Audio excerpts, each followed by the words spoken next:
আসলে সব কিছু তো ওইভাবে বলা যায় না, কিন্তু আহ, মানে দেশি বিদেশি অনেকগুলো প্রেক্ষাপট আমাদের সামনে আমরা দেখতে পাচ্ছি।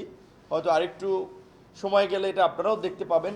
এবং সবচেয়ে বড় যে বিষয়টি, রাজনৈতিকভাবে আপনি একটা বিষয় লক্ষ্য করেন যে এখন তো আমরা যারা আছি সবাই আমরা গণ অভ্যুত্থানের পক্ষের শক্তি বলছি।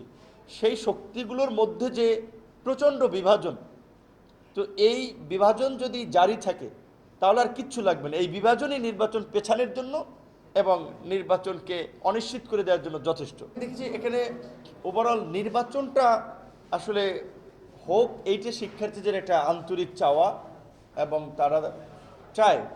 কিন্তু নির্বাচনের প্রক্রিয়া বা নির্বাচনে বিভিন্ন ছাত্র সংগঠনের ভূমিকা নিয়ে আবার তাদের কারো কারোর মধ্যে একটু সংশয় আছে।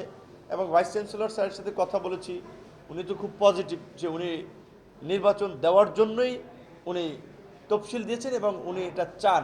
সেই ক্ষেত্রে এই জন্য আমি কিন্তু বারবার বলেছি যে আমাদের ছাত্র সংগঠনগুলোই মূলত আসলে এইখানে একটা প্রধান ভূমিকা পালন করতে হবে। তারা যদি সহযোগিতা করে তাহলে তাদের সহযোগিতা পেলে তো বিশ্ববিদ্যালয় প্রশাসন আসলে এড়াতে পারবে না। তারা যদি নির্বাচন চায়, আমার মনে হয় না যে বিশ্ববিদ্যালয় প্রশাসন এড়াতে পারবে না। এটা আমি তো একেবারে ওই প্রয়োজনীয়তা উল্লেখ করেই বলেছি যে একাডেমিক ভবনে অনেকে কমফোর্টেবল ফিল করবে।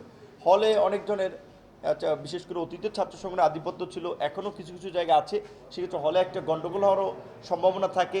এবং যারা হলে থাকে না তাদের অনেকে হলে যাওয়াটা স্বস্তি বোধ করে না। সেজন্য একাডেমিক বিল্ডিংয়ে ভোট হলে সেটা একটা ভালো পদক্ষেপ হতে পারে। তারপর এক এক বিশ্ববিদ্যালয়ের তো এক এক ধরনের নেচার আছে। সেই ক্ষেত্রে সবচেয়ে এই জায়গায় ছাত্র সংগঠনগুলোর সাথে আলোচনা করে বিশ্ববিদ্যালয় প্রশাসন যদি সিদ্ধান্ত নেয় সেটি সবচেয়ে ভালো হবে। Thank you.